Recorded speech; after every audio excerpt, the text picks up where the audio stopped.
Body bags where horror lies.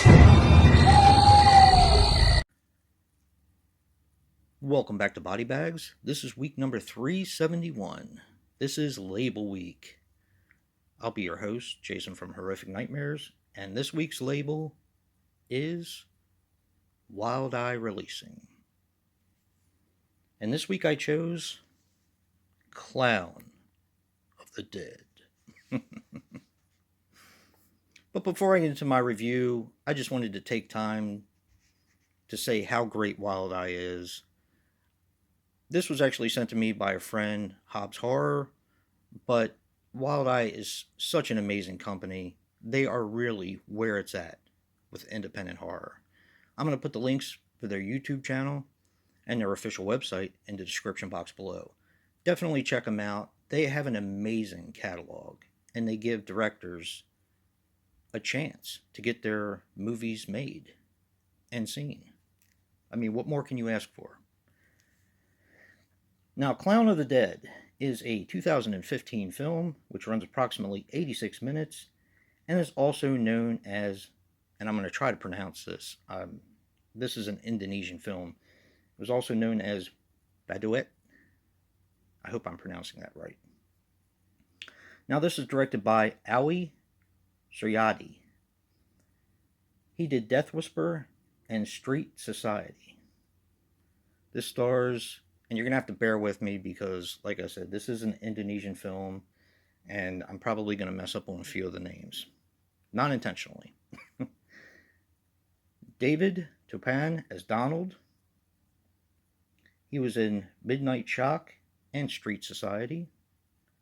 Christopher Newlin as Pharrell. He was in Emma. And Ariel Moremas as Kayla. She was in Pretty Boys, Tarot, and Jinx.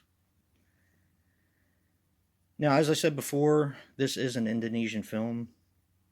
The whole film was shot in 12 days, and both the director and producer were scared of clowns when they were little. Now, I never had that terror. I actually had an aunt that loved clowns. And I had some cousins that were afraid of clowns when they went to her house. Now, my aunt was just obsessed with them. She had them everywhere. She had display cases full of porcelain clowns. She had clowns, pictures on the walls, sad clowns, happy clowns, clowns that actually kind of creep me out a little bit, and I'm not afraid of them. So yeah, if that was like the ultimate test. If you were afraid of clowns, you didn't go in that house. So now, Clown of the Dead has a pretty simple premise. You have a little kid who is living with his mom in an apartment building type complex. Now, just below them, their uncle lives with the other son. It's kind of like a mixed family, and they live in different parts. The houses are very small, concrete blocked walls and stuff like that. It's not like how we're used to living here. And the littlest son wants to go play in the abandoned carnival next door after his mom and uncle tell him not to. Of course he does it anyway. That's the first thing he does. Just like a kid. First thing. He goes over and they're playing hide and seek. And he finds a music box. He gets caught by one of the people in the abandoned carnival. And he runs away with the music box. Now, the music box has a key, but they don't have it. So he asks his uncle to open it for him.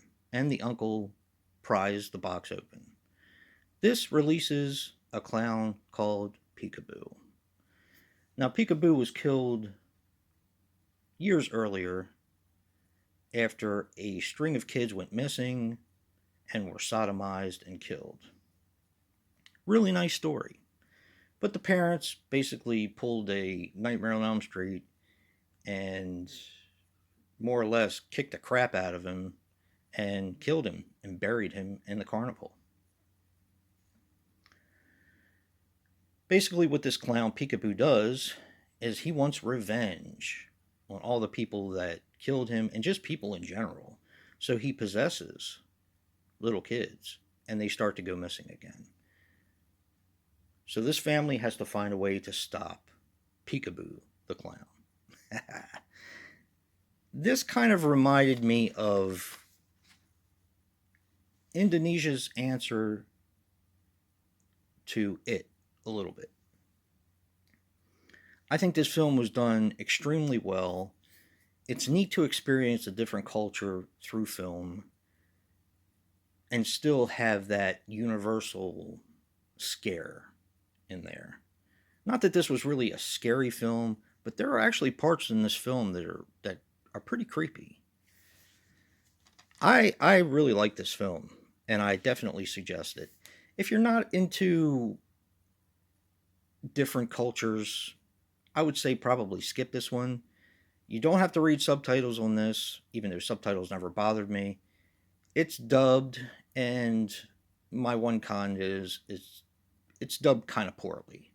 So it's almost like watching a martial arts film, It. So, yeah. Take that for what it's worth.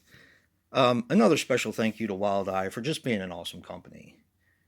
And if you like what you see in here, hit that like button and subscribe. And until next time, peace.